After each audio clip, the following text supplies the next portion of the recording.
Os Canamari estão num momento muito legal da história deles. Eles estão num momento que, após um processo de pulverização e de fragmentação, de viver em aldeias muito distantes uma das outras, processo que remete ao século XIX e o período da borracha na Amazônia, eles estão finalmente, a partir de uma série de associações, conseguindo se articular em reuniões que juntam Canamari de uma área enorme ao longo do rio Juruá, que é o eixo central, né, do território Canamari, o Médio Juruá.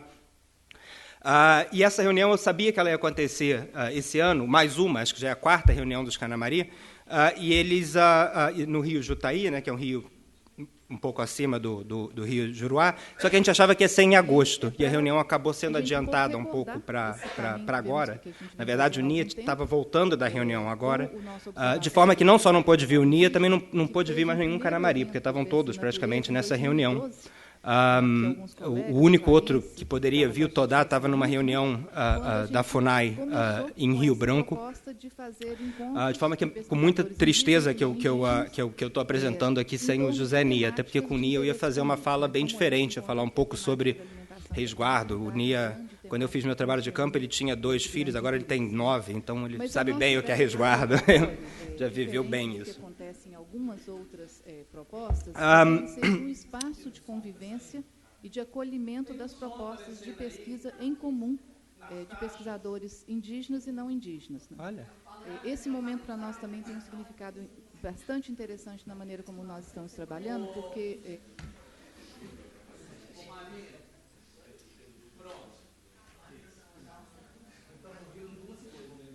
Nada. Então, dando... Bom, antes de mais nada, também queria dizer que prazer grande estar aqui, não só pelo caráter meio inédito para mim dessa reunião, que eu espero que seja a primeira de muitas, que junta, né, meus etnólogos, meus colegas e vários representantes indígenas, professores e outros. Que é uma honra muito grande também. O Paulinho, na fala inicial, falou de gênero e geração, que são, naquele famoso artigo do Alfred Kroeber, são 2 das dimensões básicas das terminologias de parentesco. Então, como a gente vai falar um pouco de parentesco também, eu achei que era legal começar por isso. Sobre gênero eu não tenho muito o que falar, mas sobre geração é um prazer muito grande estar aqui com vários companheiros, digamos, de G0 e de G-1, e, sobretudo, com alguns colegas de G+1, né? Sobretudo a Aparecida Vilaça, Tânia Stolze Lima e a Dominique Galois, que, para mim, são importantíssimas na minha trajetória pessoal e acadêmica, e são inspirações, para mim, são exemplos do melhor que a antropologia pode dar. E, então, é um prazer muito grande também poder homenagear G+1 dessa forma. Então, eu vou falar...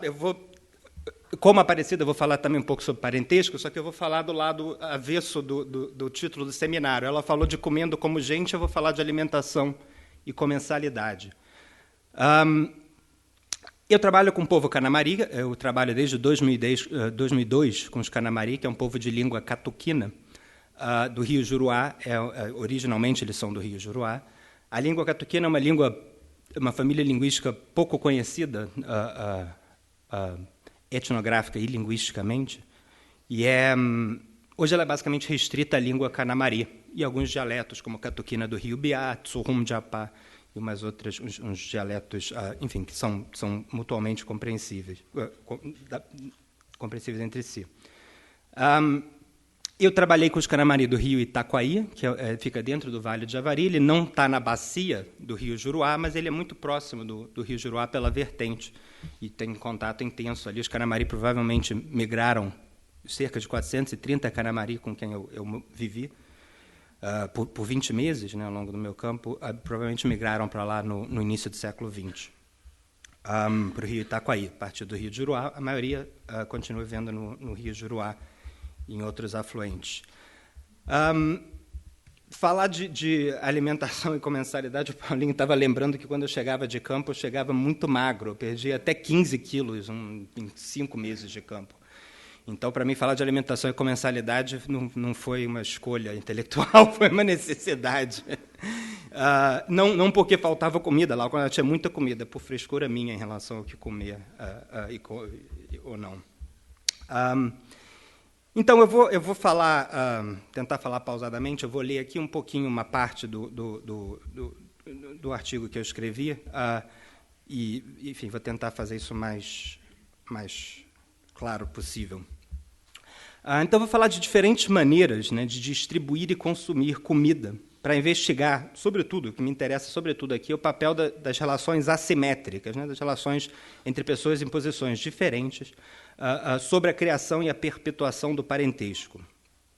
Para facilitar a exposição, eu vou chamar essas relações assimétricas de relações de maestria, porque eles vão de encontro com uma série de fenômenos parecidos, descritos para outras partes da Amazônia. Essa relação de maestria ela é muitas vezes expressa no idioma de filiação, né, como a relação pai e filho, embora ela se articule de maneira complexa e etnograficamente variável com as relações de parentesco. Então, é essa articulação que eu quero explorar nessa fala. Então, meu argumento é eu vou falar sobretudo sobre os Canamari, que é um grupo falante de uma língua catuquina do extremo oeste da Amazônia brasileira, para quem o que Aparecida chamou da fabricação social do parentesco depende de um vínculo de maestria que é, ao mesmo tempo, originário e indispensável.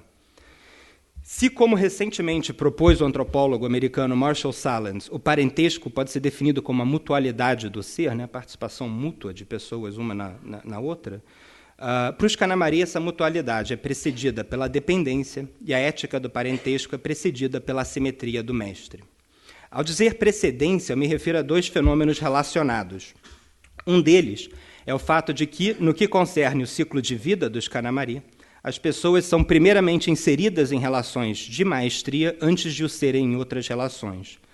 E o outro, no que concerne a teoria Canamari da relação, é que a maestria é a pré-condição da mutualidade. O que eu vou argumentar é que essa relação que eu estou chamando de maestria, ela gera o espaço no qual as qualidades intersubjetivas do parentesco podem ser vividas, e não existem relações de parentesco que não são derivadas de laços de maestria.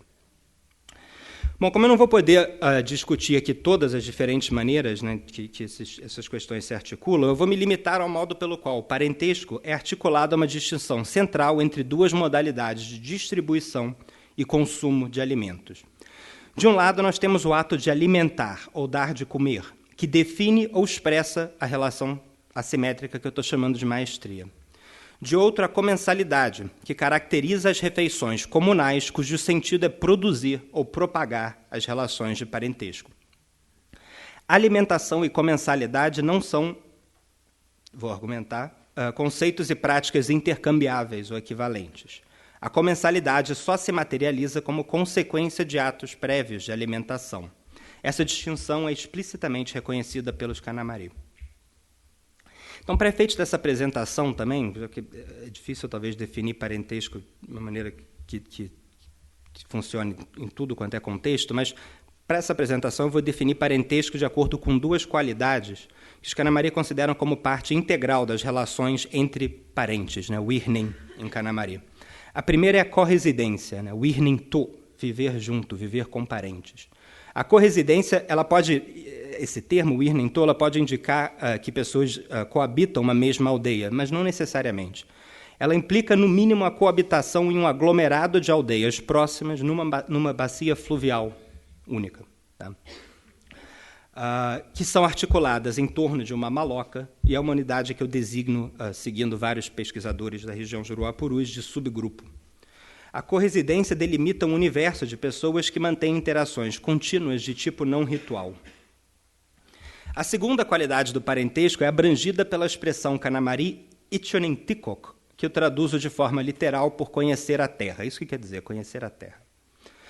Apesar do seu significado literal, essa expressão contém uma forte referência ética e parece ser a variante Canamari de um conceito comumente registrado na Amazônia indígena e, em geral, glosado por antropólogos como estado comunitário de bem viver ou algo do tipo. Termos indígenas análogos são frequentemente traduzidos por expressões como viver bem, boa vida, tranquilidade ou convivialidade. Pessoas de quem se diz que conhecem a terra são aquelas que convivem em harmonia através de valores como afeto, beleza, bak, e felicidade, no bak. Essas qualidades devem vigorar entre corresidentes, justamente. Nesse artigo eu vou me limitar, eu vou tentar restringir ainda esse conceito de conhecer a Terra a uma de suas facetas principais, o afeto ou amor, wu, em Kanamari. Então, o que eu pretendo mostrar aqui é que as relações de comensalidade e afeto se originam da alimentação e da maestria. Em seguida, eu quero demonstrar que o ciclo de desenvolvimento das relações humanas, que vai de uma situação de alimentação e maestria em direção à comensalidade e o afeto, desenrola-se dentro de uma estrutura que ela mesma é determinada pela primazia do laço criado pela alimentação. Acho que é só isso, porque acho que não vou ter tempo para mostrar mais.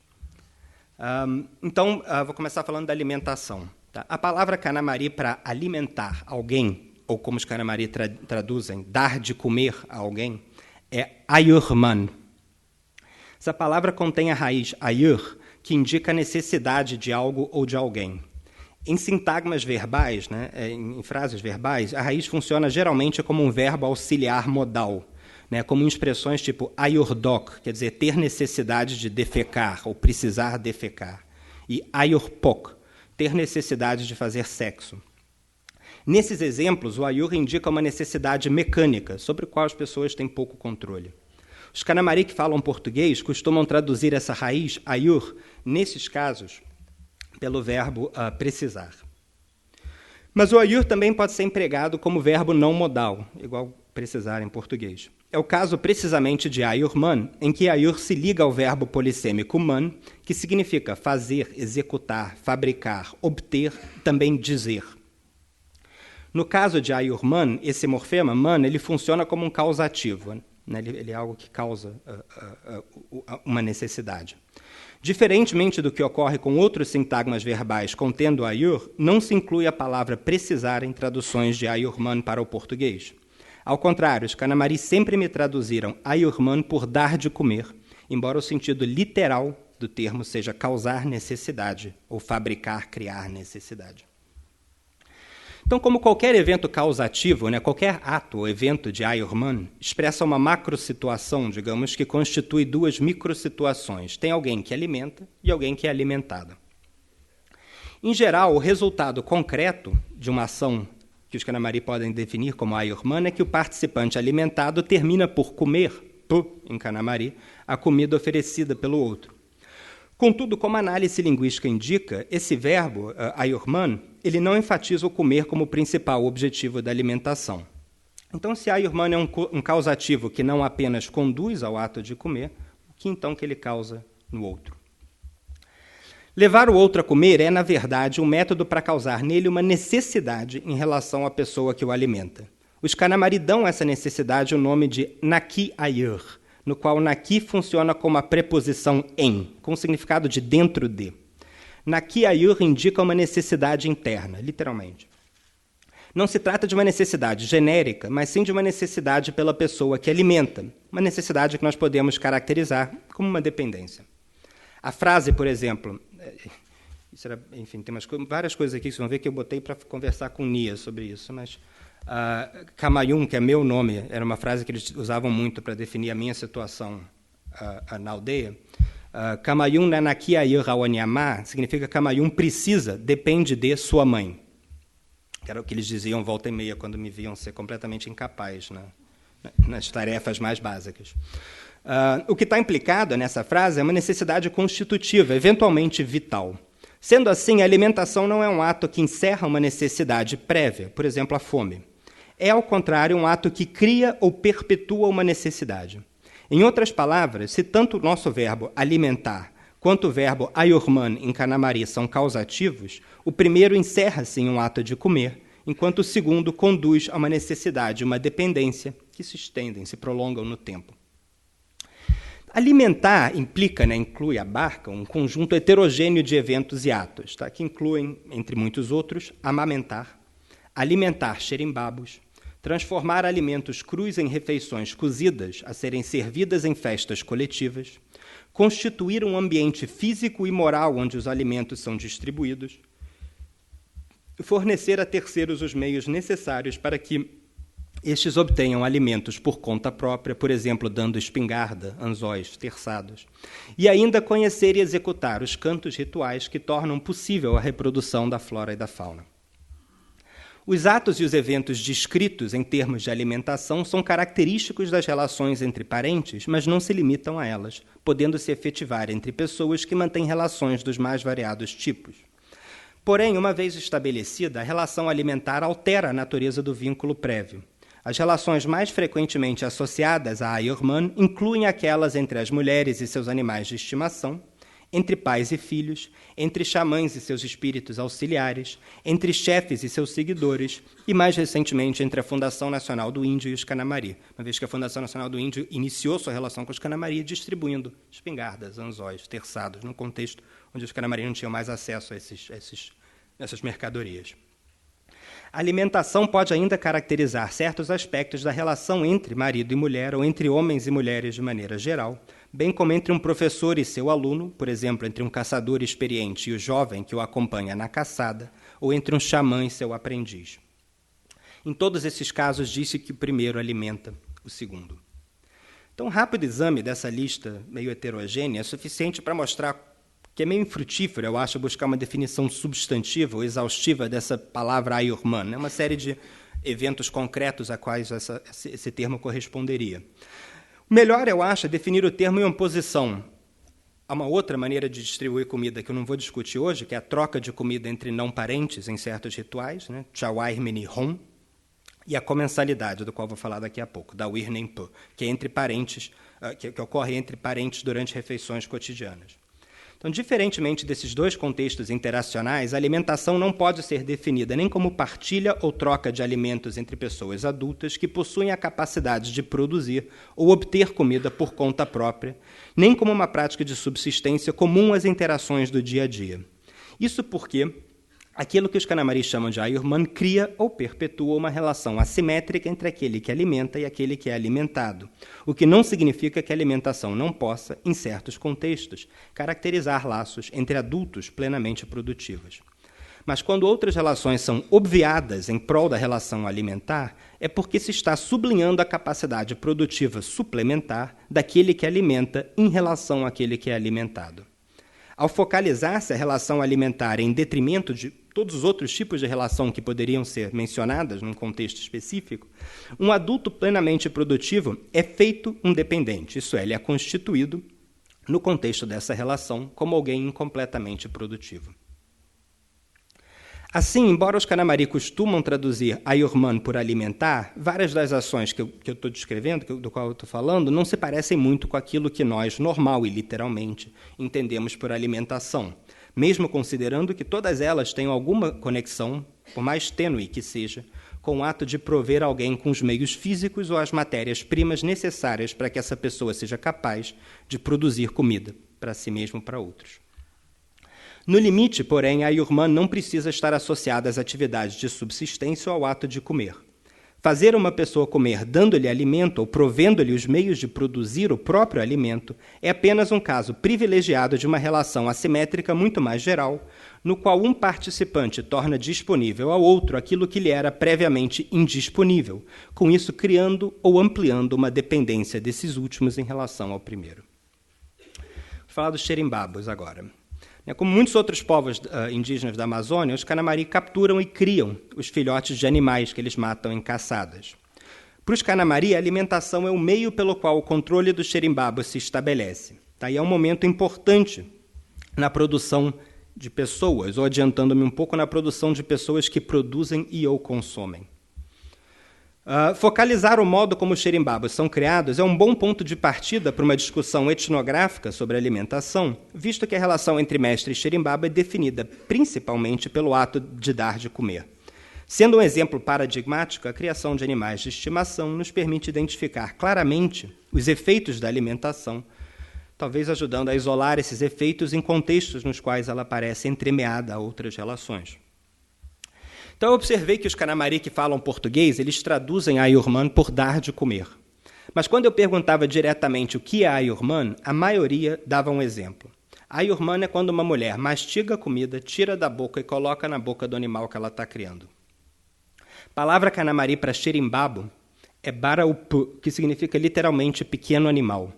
O termo é usado para se referir tanto aos filhotes em estado selvagem quanto aos xerimbabos. Nesse último caso, o uso da palavra independe da idade do animal.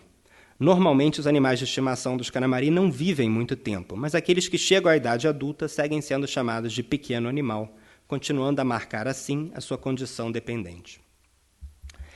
Em casos concretos de animais específicos, essa raiz bara, animal, pode ser animal de caça, na verdade, pode ser substituída pelo nome da espécie sendo criada.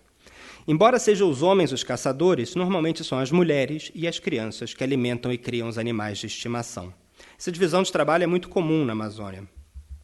O papel das mulheres na criação dos animais é expresso na própria palavra para xerimbabo, visto que esse morfema, o p, pequeno, quando precedido por um prefixo possessivo, transforma-se no termo de parentesco para filho na terminologia feminina.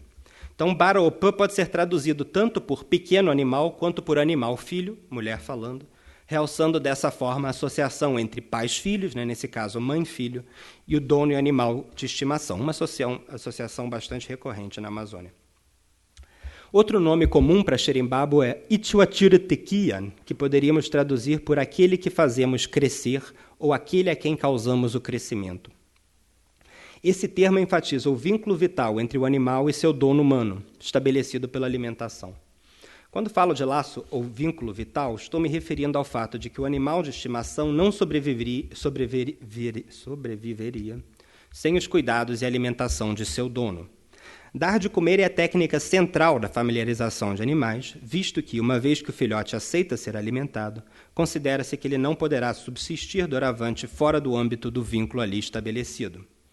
A alimentação, além disso, não é apenas a provisão de comida, mas um processo que acarreta uma mudança na dieta do xerimbabo, já que ele deve aprender a aceitar um tipo de comida consumida pelos humanos e preparado pelas técnicas culinárias humanas.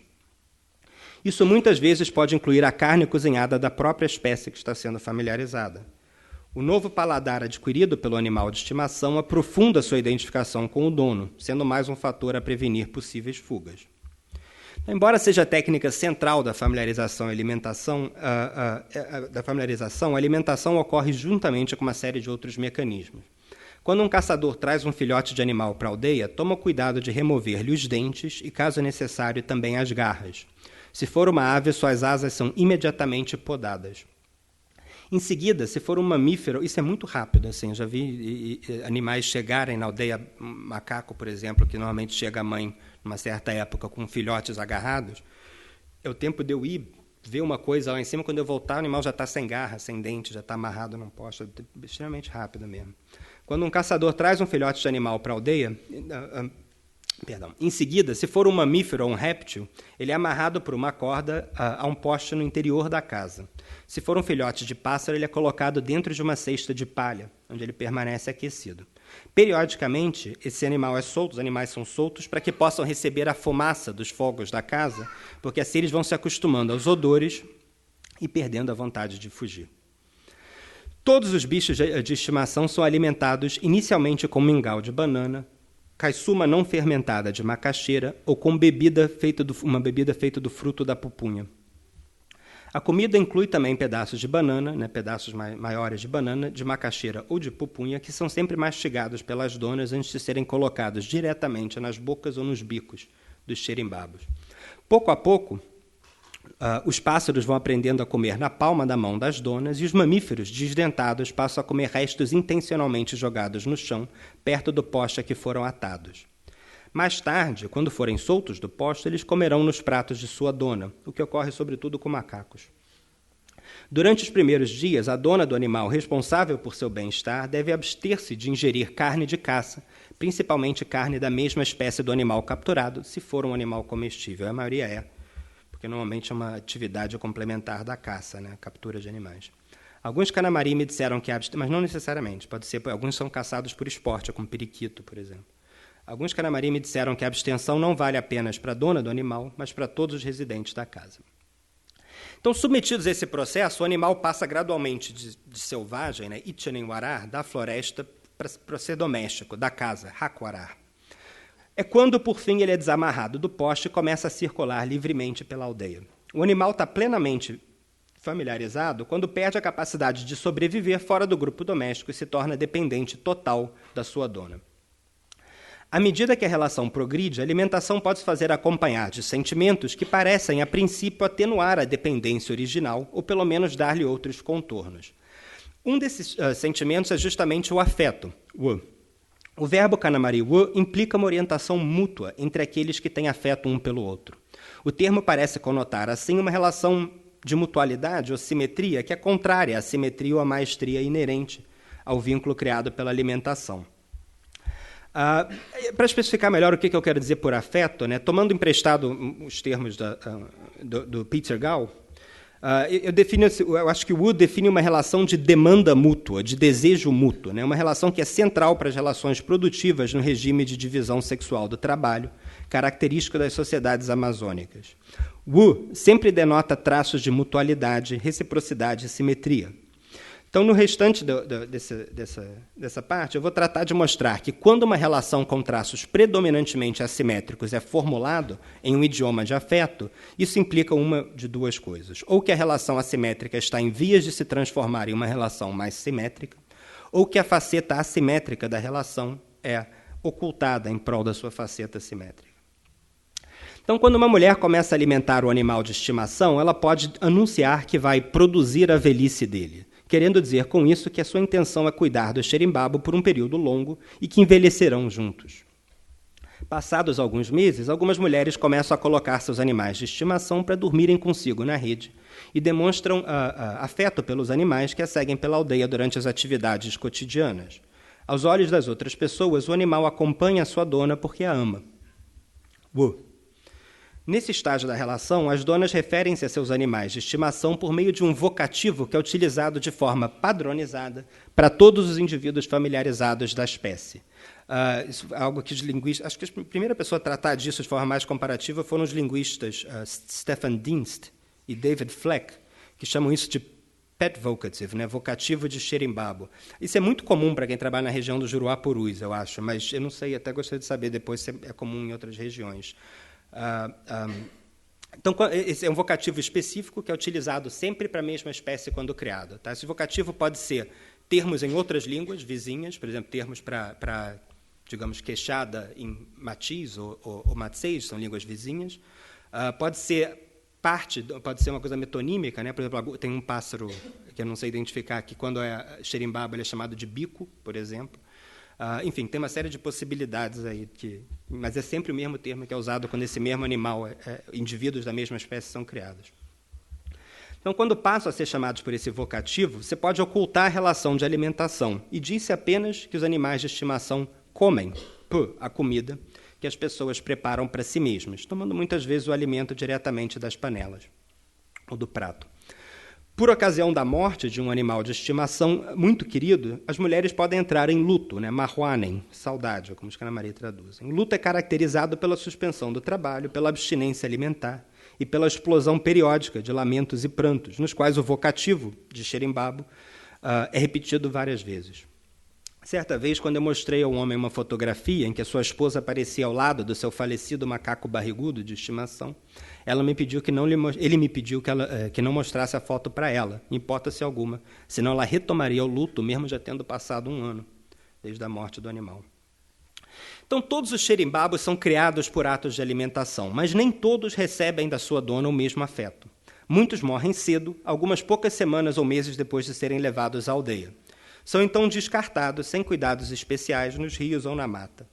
Em outros casos, os animais são alimentados apenas esporadicamente, vindo a morrer ou fugindo sem causar qualquer comoção ou tristeza. Inclusive, uma vez eu vi isso com um bicho preguiça, que geralmente disseram que fugiu. Acho que é impossível um bicho preguiça fugir, mas, obviamente, não tiveram interesse. Há ocasiões em que os animais permanecem, mas sem serem amados. A dona os alimentará de vez em quando, mas nenhum outro cuidado lhe será dispensado. Não dorme na rede, não vive na casa. Nesses casos, o animal pode vir a ser trocado com outros índios ou com os vizinhos brancos e pode acabar morto e comido. Alguns animais tornam-se quase vira-latas, né, sem donos, ao serem ignorados por aqueles que originalmente os alimentavam. Os Kanamari dizem, muitas vezes em português, que esses animais não são de ninguém, eles são da comunidade, o que não significa que eles são de todo mundo, significa que eles não são de ninguém mesmo, ninguém cuida deles, ninguém se responsabiliza por eles. O que resta a esses animais é vagar de casa em casa, comendo sobras.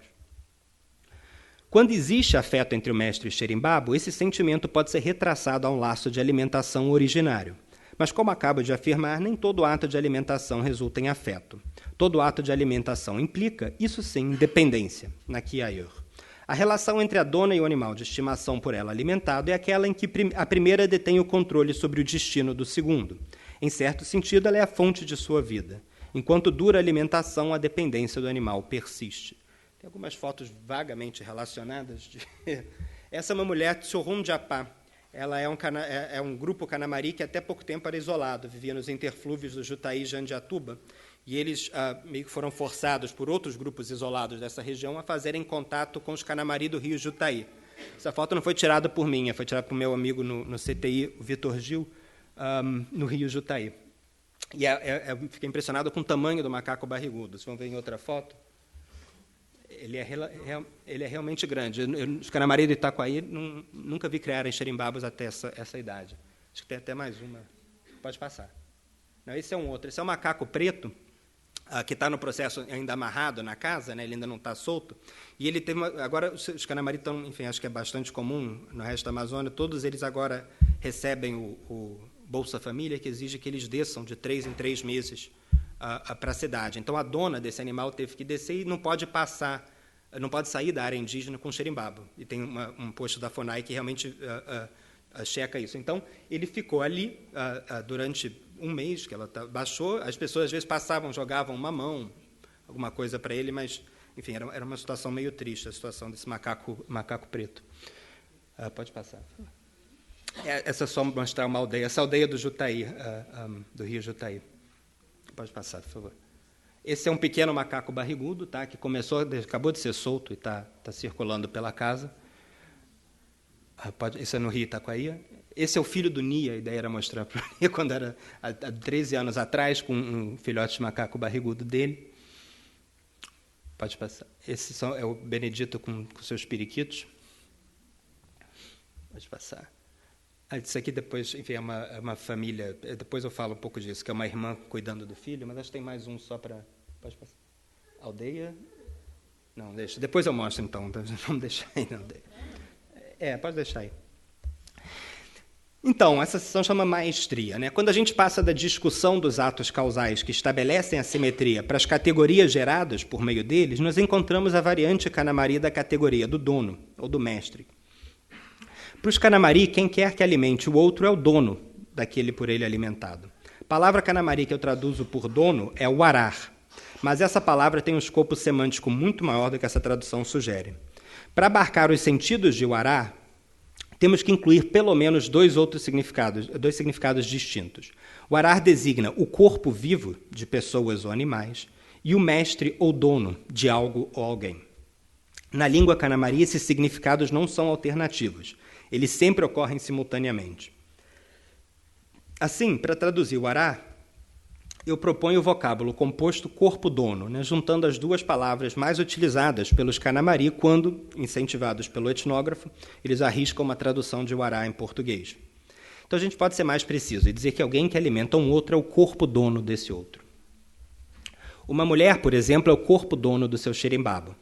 Para se referir a essa mulher em relação ao seu xerimbabo, as pessoas dirão que ela é awarar, ou seja, seu corpo-dono. O bicho de estimação não é corpo-dono de ninguém, nem de coisa alguma. Não há como fazer referência exclusiva a ele por meio do conceito de corpo-dono, sem subsumi-lo à dona que o alimenta. Ele pode, é claro, ser chamado simplesmente de xerimbabo, baroup, condição, como eu expliquei, que necessariamente implica relação de alimentação e maestria. Ou então pelo termo vocativo, né, o vocativo de xerimbabo, caso ele viva na aldeia há algum tempo. Isso significa que o corpo-dono do animal é a mulher que o alimenta, e que fora dessa relação ele carece de um corpo-dono. Mas Uará é a única palavra Canamari para se referir ao corpo vivo, humano ou animal. Então pode parecer um pouco estranho que o xerimbabo não tenha um corpo fora de uma relação. Mas é que o ará significa a objetificação de uma relação assimétrica e não uma entidade substantiva definida por sua fisicalidade. A simetria objetificada pelo termo não é apenas uma característica das posições estruturais num esquema relacional. Ao contrário, ela tem efeitos concretos na própria constituição dos termos em relação. Em uma dada relação e um dado contexto, o arar é o termo que tem capacidade de agir com e pelos outros termos da relação, alinhando as atividades desses últimos à sua. Nesse sentido, o corpo dono exprime algo na vizinhança, digamos, daquilo que a antropologia do final do século XX passou a chamar de agência. Para a antropologia, como sintetizou Alfred Gell, agência é um conceito de definição variável, um quadro culturalmente prescrito para se pensar sobre a causação. Para os Kanamari, a agência não é inerente aos indivíduos. Ela resulta de uma objetificação por meio de um afunilamento e uma coordenação das atividades de outros para uma finalidade coletiva específica. O arar emerge de um laço e, no contexto desse laço, determina a natureza das atividades. Sua discussão sobre o parentesco como sendo a mutualidade do ser, num livro recente do Marshall Sahlins, ele enfatiza que, da mesma forma que o parentesco torna a experiência transpessoal, difundindo-a diferencialmente entre aqueles que são parentes, você sente a dor do seu parente, coisas desse tipo, a agência é, e eu cito ele, uma função da conjunção. Localizada, a agência está localizada na relação e como a relação que ela realiza em ato. A agência está na unidade da dualidade. Adaptando a fórmula do Sahlins para a constituição da agência, a gente pode dizer que, para os Kanamari, a relação que evidencia a agência é assimétrica, e a ação que resulta da conjunção de pessoas é infletida na direção do participante que alimenta outro ou outros, e que, por isso, ocupa o extremo englobante da dualidade, determinando assim a sua direção. Os corpos somente são referidos quando são sujeitos de atividade, isso é, quando agem sobre ou interagem com outros, em relações específicas de assimetria. Isso quer dizer que, para os Kanamari, um corpo, um arar, individual, solitário, nunca se materializa, já que qualquer atividade em que o corpo dono esteja presente exige pelo menos 2 participantes, em que um será o corpo dono do outro. Portanto, na relação de familiarização de animais, a mulher que alimenta é o corpo dono do animal alimentado, e esse não sobreviveria sem os cuidados dela. Então, eu já demonstrei há pouco de que modo a dependência do termo subordinado para com o termo englobante opera na familiarização do animal de estimação, mas isso se aplica, com algumas variações, a todos os laços de corpo dono criados pela alimentação. Então, se a gente considerar, por exemplo, a relação entre mãe e filhos, e, é claro, tem que ser claro sobre isso, se em algum contexto específico, discursivo, as pessoas derem mais ênfase à relação de alimentação e ao termo warar do que a outros termos possíveis para caracterizar essa relação, você então pode referir a mãe por meio das seguintes expressões. A mãe pode ser ao warar, seu, da criança, corpo dono, ao aopatim na warar, corpo dono de sua criança, ou então x warar, onde x é o nome da criança, o nome próprio da criança, se já tiver. Note-se que a construção que incorpora o nome próprio da criança, ou que incorpora um pronome que designe a criança, supostamente, remetem à figura da mãe, e não ao do seu filho. Não há como se referir exclusivamente ao corpo de um recém-nascido, por meio do warar, como também não há forma de se referir exclusivamente ao corpo de um animal de estimação pelo mesmo termo, já que a criança ainda não está envolvida em relações nas quais seja um corpo dono de alguém. A mãe é o corpo dono de seu filho porque é ela quem o alimenta, primeiro com leite materno e posteriormente com a comida que cozinha.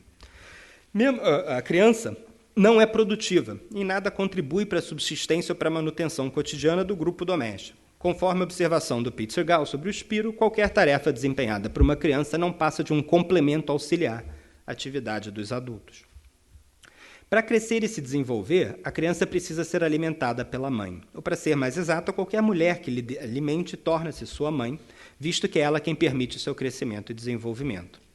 Mas no processo de crescimento, a criança desenvolve, paulatinamente, seus próprios laços de corpo dono, à medida que aprende a fornecer comida, um pouco de peixe ou frutas silvestres, a seus irmãos mais novos e ou se torna responsável pelo cuidado de bichos de estimação. O desenvolvimento de laços corpo-dono é sinal de amadurecimento e é parte integrante do ciclo de vida de todas as pessoas. Ser um adulto humano implica estabelecer e manter laços corpo-donos com outrem. Paralelamente, à medida que uma pessoa vai aos poucos se tornando produtiva, a tornar-se corpo-dono de outros, aqueles laços que antes a constituíam começam a se atenuar ou então derivam para tipos mais simétricos e mutuais de relação, como o afeto. que acabam por esconder, né, ocultar ou desfazer o laço assimétrico de dependência estabelecido anteriormente. Um homem adulto pode amar sua mãe, mas ele não tem a mesma necessidade dela como quando era criança, pois ela não mais o alimenta. Esse homem, já plenamente capaz de produzir sua própria comida e apto a alimentar-se, torna-se, por sua vez, um corpo dono de outros, conforme ele alimenta outros. Isso não significa, é importante ressaltar, que ele não venha se encontrar em posições subordinadas em relação a terceiros que atuam em certos contextos como seus corpos donos. Significa, isso sim, que tais situações escasseiam na mesma medida em que aumentam as oportunidades de assumir posições englobantes, como o corpo dono. Então, ter filhos e criar xerimbabos são dois momentos privilegiados para a criação de laços corpo-dono por meio da alimentação. É amplamente atestado pela antropologia das terras baixas da América do Sul que gerar filhos é parte integral do desenvolvimento da pessoa. Até o nascimento do primeiro filho, o vínculo matrimonial é muitas vezes visto como volúvel ou inconstante. O nascimento do primogênito costuma marcar o afrouxamento ou término do período de serviço da noiva, cumprido pelo marido nos regimes uxorilocais, né, que o marido vai morar na família dos sogros. Em algumas sociedades indígenas, ter filhos é o que permite a passagem para a categoria de idade dos adultos, no caso do Suyá, por exemplo, o Kisedi. São os filhos, desse modo, que consolidam o casal enquanto unidade produtiva e estável, garantindo o sucesso das uniões matrimoniais. Além disso, alguns autores já demonstraram que as atividades da caça, familiarização de animais e casamento baseiam-se nas mesmas premissas simbólicas. No entanto, chama atenção para o fato de que a criação de animais também pode ser parte constitutiva do processo de amadurecimento. Como observou Christine Taylor, as relações dos humanos com seus animais de estimação são antitéticas à capacidade criativa e reprodutiva dos próprios xerimbabos, visto que esses não se reproduzem em cativeiro. Mas, por outro lado, como ela ressalta, tais relações são muitas vezes partes do desenvolvimento das capacidades criativas dos humanos que se apropriam de forças vitais exógenas. No caso dos Kanamari, criar xerimbabos e dar de comer aos irmãos mais novos são os primeiros momentos em que uma criança, que foi alimentada por outros, começa a desenvolver a sua própria capacidade de alimentar. Isso é um exemplo, né? Tem algumas fotos são de irmãs criando... pode passar aí. Isso, eu, afinal, não vou falar sobre a chefia, porque acho que vai ficar um pouco demais, mas esse é o Puruia, que é o chefe do Rio Itacoaí, devidamente fardado. Ele só tirava foto com a roupa de exército dele. Essa é mais uma irmã cuidando de irmãos, mas pode passar. Essa é a aldeia do Kumaru, uma aldeia que eu trabalhei. Uma família. Essa mulher do Nia, a ideia era mostrar justamente ela com a Wur, que hoje tem 13 anos, que recebeu o nome da minha mãe, Bebel, em português. A ideia era mostrar para o Nia, porque ele não vê essas fotos há muito tempo. Ela tinha acabado de sair de resguardo aqui. A gente está dentro da casa dos pais dela. Essa é a mãe dela segurando a neta. Pode passar. Essa é mais uma irmã cuidando do irmão, da irmã. Esse é o Purui, agora usando o terno do meu avô, que eu dei para ele, também brincando com o Ur com a neta dele, a filha do José Nia. Isso é comensalidade, cortando animal para distribuir. Pode passar. Mais uma aldeia. Essa família do Marinauá, preparando caiçuma. Pode passar, acho que é a última, né? Tá.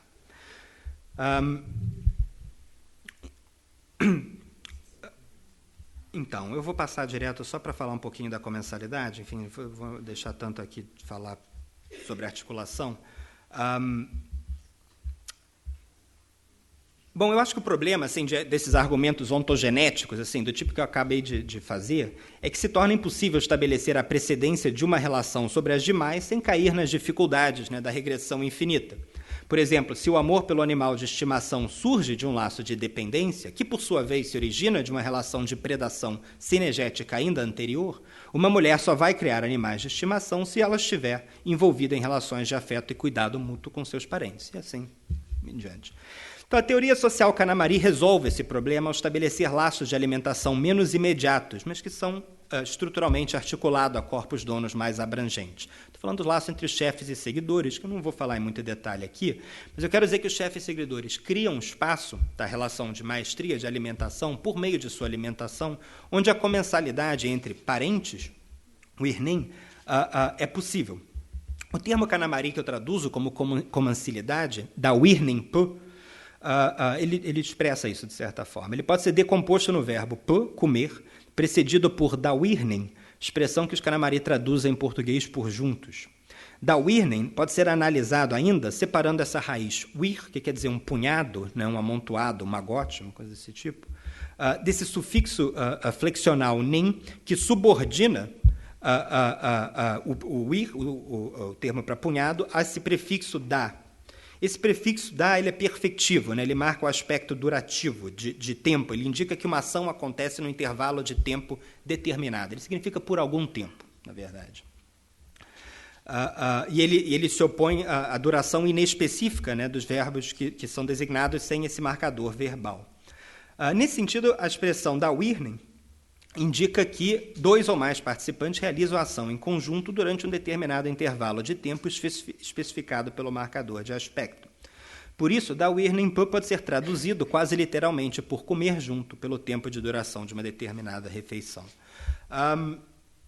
O ponto aqui, eu acho, enfim, que eu não vou poder discutir em detalhe, é que no contexto da digamos, estrutura social Kanamari, dessa organização em subgrupo, os chefes, que são donos de aldeia, donos de lugar, que conhecem os cantos que permitem a regeneração da floresta, que explicitamente disse, nos alimentam, são o nosso corpo dono, são a condição, né? Eles criam um espaço, a aldeia e a maloca, o subgrupo, onde essa comensalidade pode ocorrer. Tá? De forma que a comensalidade, os Kanamari, para eles, enfim, a gente lê muito na etnologia, que os Kanamari são um exemplo perfeito disso também, que muitas vezes o ato mesmo de comensalidade, de comer junto, cria ou perpetua ou mantém ou garante o parentesco.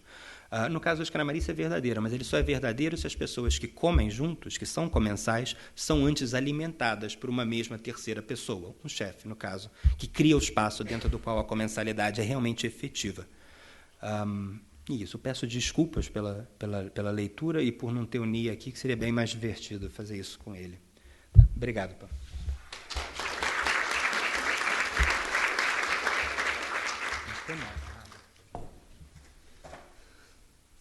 Coloca aqui. Então, gostaria de agradecer mais uma vez a comunicação, né, o paper lido pelo Luiz. E a gente teria agora cerca de 20 minutos para fazer um pequeno debate ou ouvir, né, alguém que queira fazer alguma fala, fazer alguma pergunta ao Luiz, né? E a gente teria então esses 20 minutos. Vamos abrir?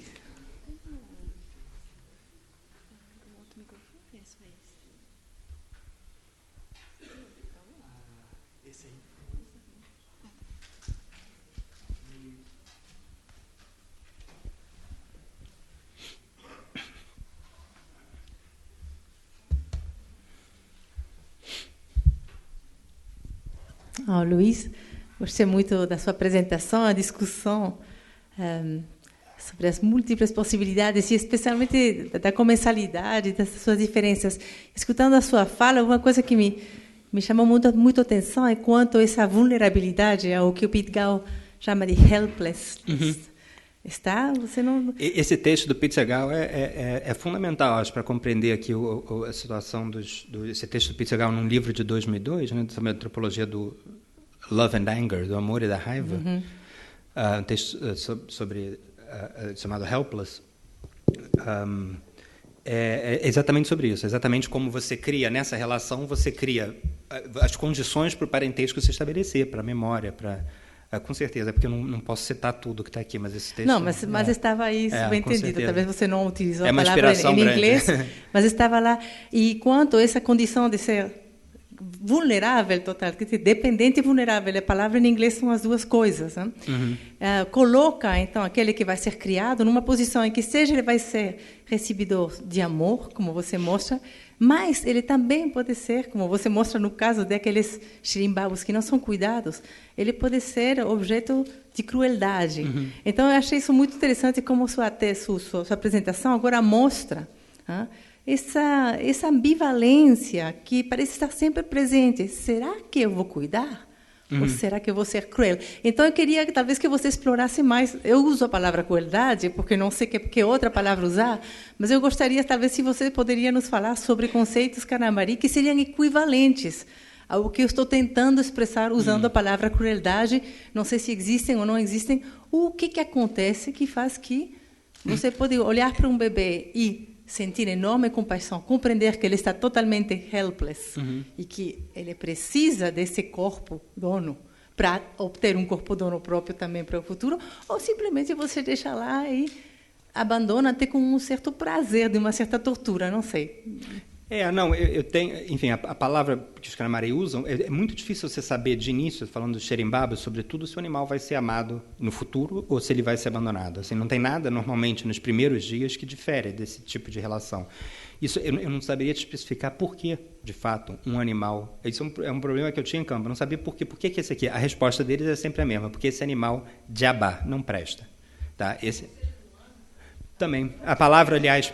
Sim, aliás, Jabá é um termo que pode ser usado para seres humanos, sim, só que acontece que aí você tem essa mesma estrutura mais ampla, ela serve para acolher as crianças. É uma coisa muito comum, enfim, obviamente, essa etnografia não vale todo para o Juruá-Purus, mas no Juruá-Purus, eu sei que a Oyara já descreveu isso, eu sei que a Fabiana também, os avós cuidarem de crianças mesmo com os pais vivos na aldeia. É muito comum na aldeia, vizinhas, assim, esse tipo de relação.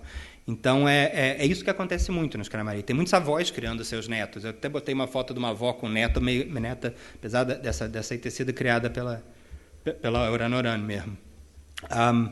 Então, mas é perfeitamente possível. Na verdade, Jabá é o termo que eles usam para crianças com deformidade também. É o mesmo termo para um animal que, por alguma razão, não prestou. Mas você não sabe... Enfim, não dá para saber de início, de antemão, de que forma uma relação vai progredir outra. A minha ideia foi um pouco, eu acho, que a gente, quando fala de formas de alimentação na Amazônia, fica muito entre a predação e a comensalidade. A ideia era justamente que eu acho que a alimentação insere no meio ali. Ela está ali naquele momento em que a coisa pode ir para um lado ou para o outro, de certa forma.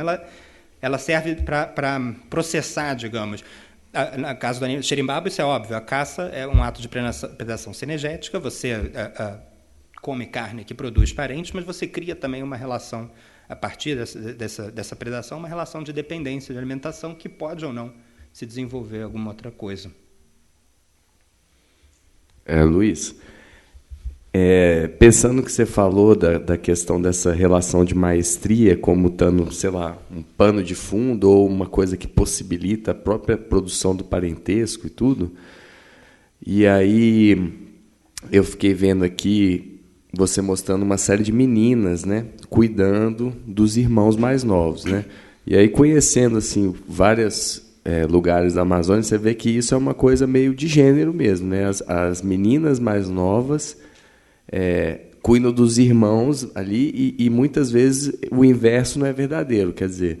Então, eu queria saber se no seu trabalho você fez essas considerações de gênero, quer dizer, a menina como entrando nesse polo ativo da produção do parentesco, né, por meio desse dar de comer, né? Quer dizer, se você fez alguma consideração de gênero nesse sentido, entendeu? Como se as meninas entrassem antes, digamos assim, no polo ativo de produção do parentesco do que os meninos, né? Totalmente. Assim, acho que um grande exemplo de como isso foi feito etnográfico está no livro da Cecília McCallum, sobre justamente como o gênero é produzido, né, a partir de uma situação igual para os dois, você ao pouco vai produzindo gênero. Eu acho que não, porque os meninos começam a seguir o pai em caçada, seguir o pai em pescaria, eles voltam do garapé com 1 ou 2 piabinhas que eles pegaram, entendeu, para contribuir. Então, é óbvio que aqui você começa a criar o gênero na mesma hora que você começa a criar relações de alimentação, relações de cuidado. Enfim, os dois são modalidades diferentes de fazer mais ou menos a mesma coisa nesse sentido, sem tentar apagar a diferença das trajetórias dos dois gêneros, né, entre os Kanamari. Então, eu acho que mais cedo não. Eu acho que eles mais ou menos na mesma época, eu diria. Luiz, meu nome é Karim Juruna, né, do Mato Grosso. Tem uma pergunta. Sei que a apresentação foi muito legal, né? Gostei. Obrigado. Então, minha pergunta é a seguinte. Eu sei que eles criam, né, os animais. Minha pergunta é a seguinte. Se esses animais que eles criam, né, quando morre, também passa esse alimento deles ou eles soltam na floresta? Não. Segunda pergunta. Sei que irmão, né, ou irmã cuida da pequenininha, né? E se aquelas crianças que está sendo adotada, né? Se é aquelas crianças que perde família, como é que é isso? Tá. Na relação à primeira pergunta, os Canamari não comem os animais que eles alimentam, eles não comem os xerimbabos. Os xerimbabos morrem, eles são enterrados em aldeia, normalmente. Tá? O que acontece tem dois processos possíveis. Você pode, um animal que você não ama por alguma razão, um animal que você simplesmente alimentou, mas que não presta, você pode trocar, às vezes com o próprio Canamari, que você sabe que vai matar e comer, porque ele não tem nenhum vínculo de alimentação prévio, mas você mesmo nunca come um animal que você alimentou. Ou você pode trocar com os brancos também. Você pode dar que enfim, levam... Às vezes você pode trocar por pessoas que vai cuidar do animal e vai criar, tá, de qualquer forma. Outra é quando... Por isso que eu fiquei tão impressionado com a foto daquela mulher, que eu não tirei com um macaco barrigudo tão grande. Porque, sobretudo o macaco, quando cresce muito, ele começa a se tornar muito violento. É muito difícil criar um macaco desse tamanho. E, nesse sentido, ele pode ser morto. Mas não pela mulher que alimenta ele e ninguém vai comer. Ele é enterrado. Em relação à segunda pergunta, não são necessariamente crianças que perderam os pais. Tá? Eles são... isso é uma... Enfim, como eu estava falando aqui, que já é muito comum ali na região do Purus, isso aí, também, e do Juruá, você tem muitas situações em que, primeiro, a criança é realmente dada para a avó para criar, mesmo a avó vivendo na mesma aldeia. Tá? Às vezes a avó pede, às vezes a mãe diz, toma para você criar, fica para te fazer companhia, né? Você está sozinha em casa.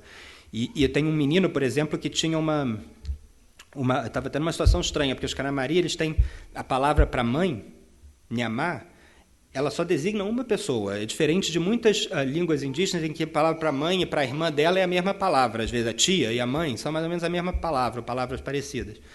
E ele ficava num problema, porque ele não sabia se chamava de mãe a avó ou a mãe dele. Ele resolvia isso chamando a avó de meu corpo dono e chamava a mãe de mãe. Era uma espécie de solução que ele inventou ali no momento. Então, acho que assim, quando ocorre de por exemplo, a mãe morrer quando as crianças são muito pequenas, aí quase sempre, eu conheço 2 casos disso, elas são dadas para os avós e às vezes o pai depois tem pouquíssima relação com essas crianças, mora longe, às vezes vê pouco. Na vida dei bronca não por não levar presente, nunca levou presente, né?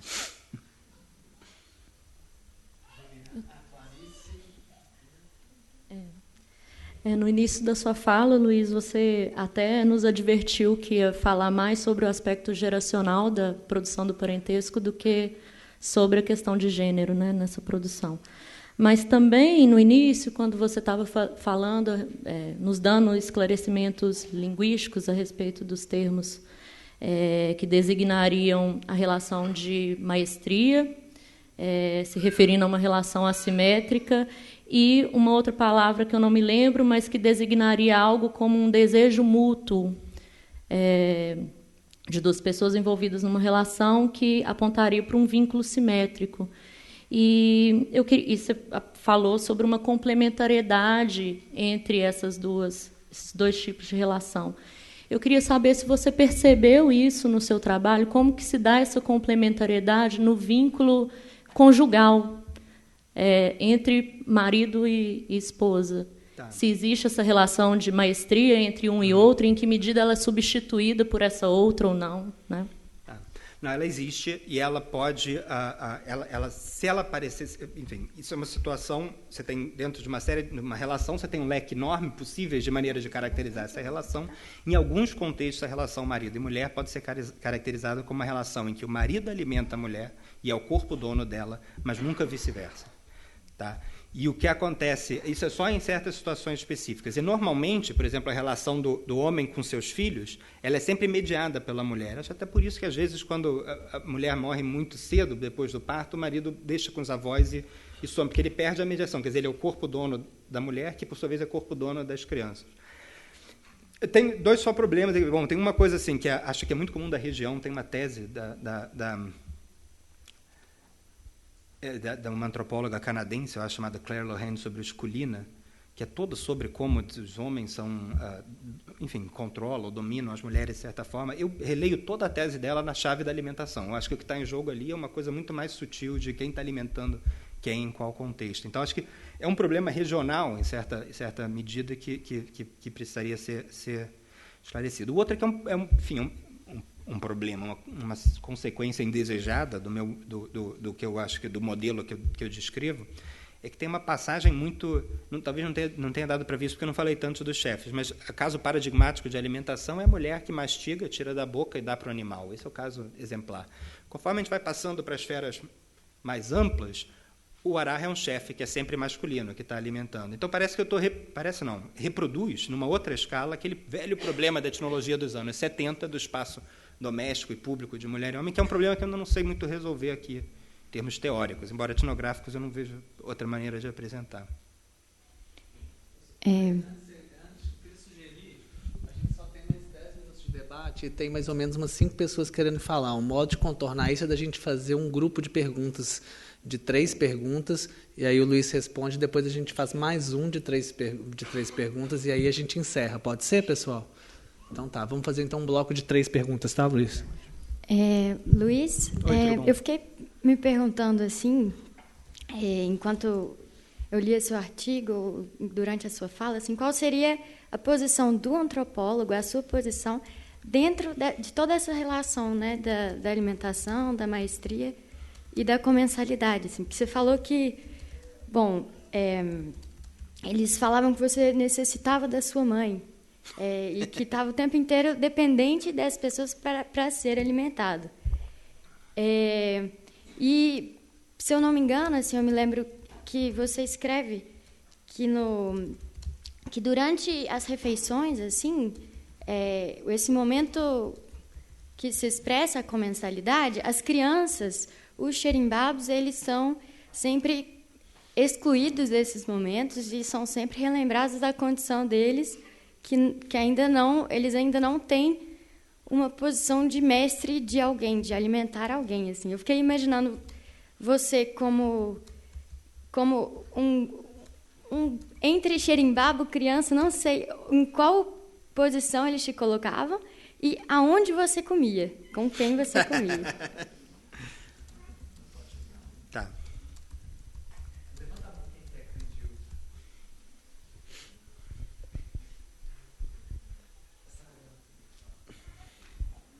Eu quero saber se o dono animal que se morreu, o que animal fez? O dono do animal? Como é que... Acho que a pergunta é, se o dono do xerimbabo morre, quem vai cuidar desse xerimbabo? Tá.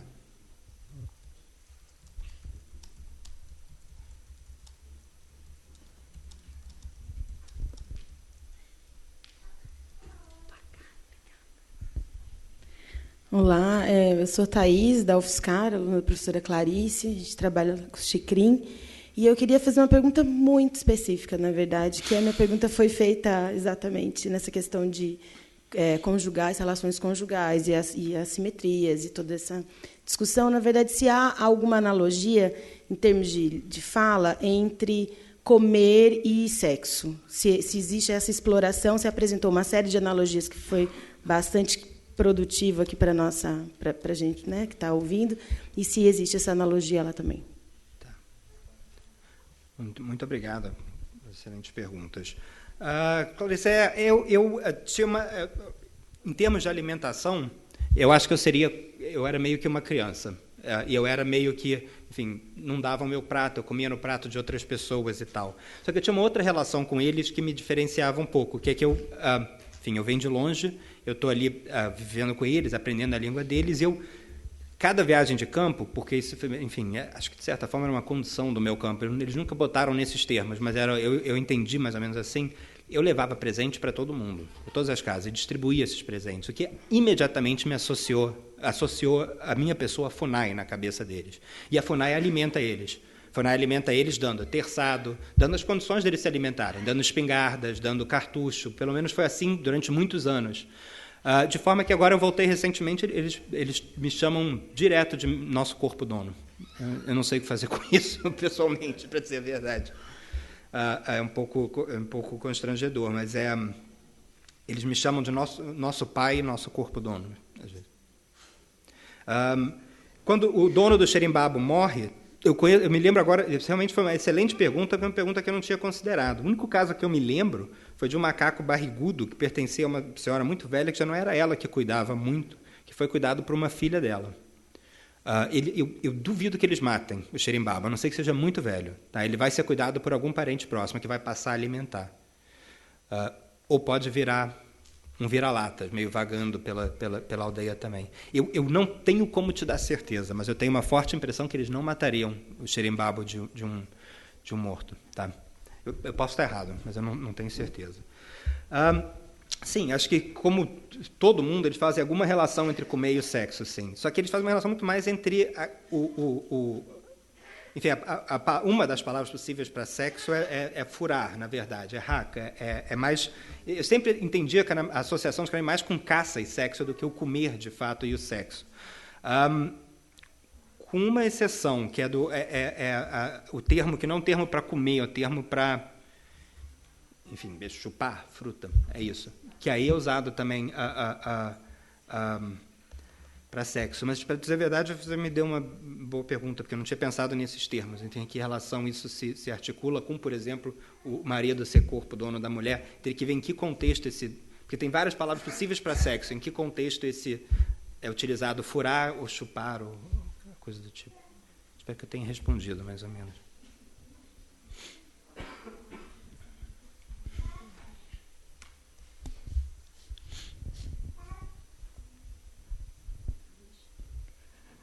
Olá, Luiz. Eu me chamo Dulce Maria, eu sou tuiuca do Alto Rio Negro.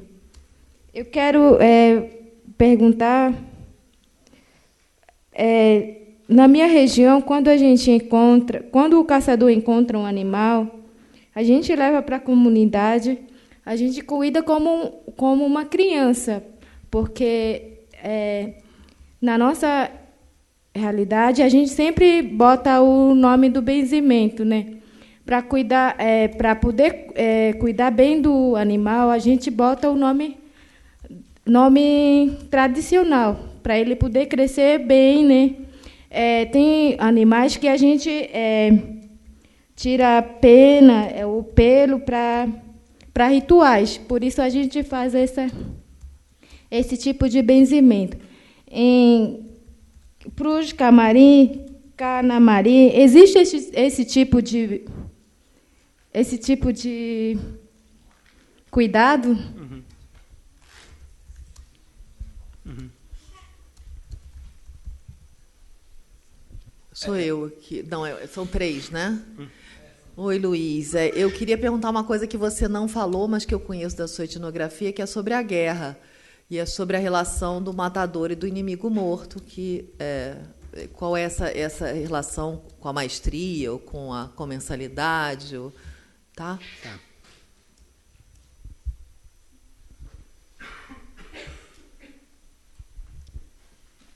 Deixa eu ver a hora. Boa tarde. Me chamo Rogério, agradeço a palestra e suas contribuições. Eu estou aqui pensando um pouco talvez eu seja o único professor que não está na organização, que seja aqui da Faculdade de Educação. Mas eu fiquei pensando nessa ideia que você fala sobre essa produção do parentesco e a comensalidade, relação corpo-dono. Se há momentos, você verificou de um deslizamento onde havia a não produção do parentesco, sabe? Uhum. E em que condições isso aconteceu, de romper com essa relação e tal. Tá. Né? Bom, muito obrigado a todos. Eram perguntas bem boas. Me deu a pensar várias coisas aqui. Em relação a Maria, na verdade, primeiro respondendo a sua pergunta, os canamari, hoje eles fazem, eles só têm um cocar que eles fazem hoje, que é feito ou com pena de mutum, tá? Ou então eles substituem com pena de galinha. Esse é o único animal que eles criam, mas aí é diferente, porque animal domesticado, dos brancos, tem uma outra categoria entre os canamari, que eles realmente usam a pena para isso. De arara, de tucano, eu nunca vi eles usarem a pena para fazer a cocar. Eu sei que isso é muito comum no Alto Rio Negro, sobretudo, já vi algumas descrições sobre isso. Eu tinha uma pergunta para você, só rapidinho. O nome que você falou, nome de benzimento. Isso é um nome que você dá à espécie do animal criado ou é um nome... de onde vem esse nome? O nome do benzimento que vocês dão ao animal?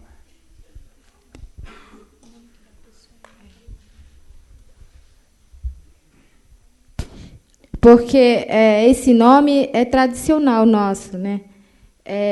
Quando uma criança nasce, a gente escolhe o nome, a gente se chama nome de benzimento.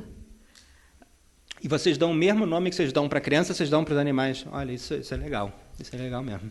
Os Canamari não fazem isso, não. Então, eles têm um tipo de cuidado, mas não nesse nível aí, eu acho.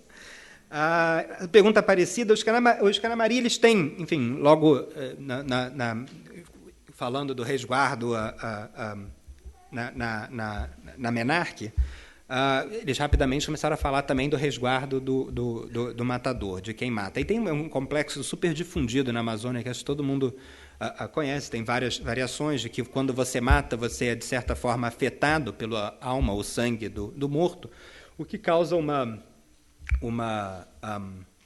um inchamento do corpo, da barriga, exige resguardo, o sangue tem que ser, de alguma forma, expelido, absorvido, e em troca, como consequência, o matador ganha alguma qualidade suplementar. Tá? Ele pode ganhar nomes, ele pode ganhar o direito de se casar, ele pode se casar depois, ou tatuagem, ou coisas do tipo. Entre os Canamari, o que me impressionou aí é que matar é um comportamento jabá, é imprestável. Né? É um comportamento que geralmente considera imprestável. Se você mata, você é afetado por esse sangue. Mas, ao ser afetado por sangue, você põe em risco a aldeia, você põe em risco a comensalidade das pessoas que estão na aldeia. Então, os Canamari, como muitos povos, têm maneiras de expelir esse sangue. Eles pegam um cipó que eles inserem, né, até a barriga e tira a pontinha de sangue, que é o sangue do morto. Aí você tem que vomitar todo o sangue. E aí, o que vocês ganham com isso? Não, nada. Tem que se livrar do sangue. O importante é se livrar do sangue. O que acontece com o livro do sangue? Aí a vida segue, a vida continua. A gente come, a gente bebe, a gente brinca. Quando tem sangue, ninguém come, ninguém bebe, ninguém brinca. Isso me chocou um pouco, porque eu estava tão acostumado a ver, né, descrições, sobretudo de grupos tupi, mas também o Ari e Yanomami, de casos em que isso leva a uma aquisição de alguma coisa, como eu estava te falando, eu resolvi contar para eles um caso que eu conhecia bem, dos Paracanã, que foi estudado pelo Carlos Fausto, que foi meu orientador, e eu contei para eles que os Paracanã, enfim, aprendiam cantos e aprendiam certas coisas a partir... Ficaram 5 dias sem dormir com medo dos Paracanã, que era uma coisa... Não queriam... Ficaram horrorizados com essa possibilidade. Então, eu acho que ali a situação do resguardo do homicida é uma situação em que o parentesco está em risco, a comensalidade tem que parar naquele momento, o matador tem que expelir todo o sangue que tem no corpo dele para a vida poder continuar normalmente. E a ideia é que... Lembra de alguns casos, como, por exemplo, dos Huaroni, descrito pela Laura Rival, eu acho que é um pouco parecido isso também, é uma espécie de...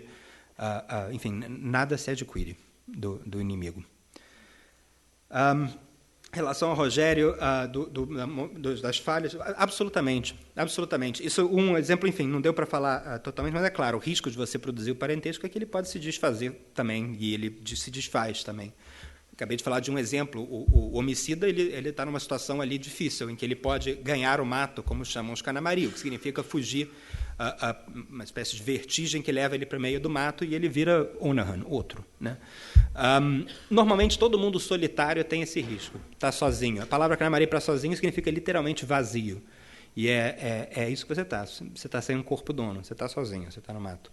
Aí você corre o risco de, enfim, riscos que a gente já conhece de várias etnografias, que é parecido de ser pego por espíritos, por animais, etc. Muitíssimo obrigado a todos pela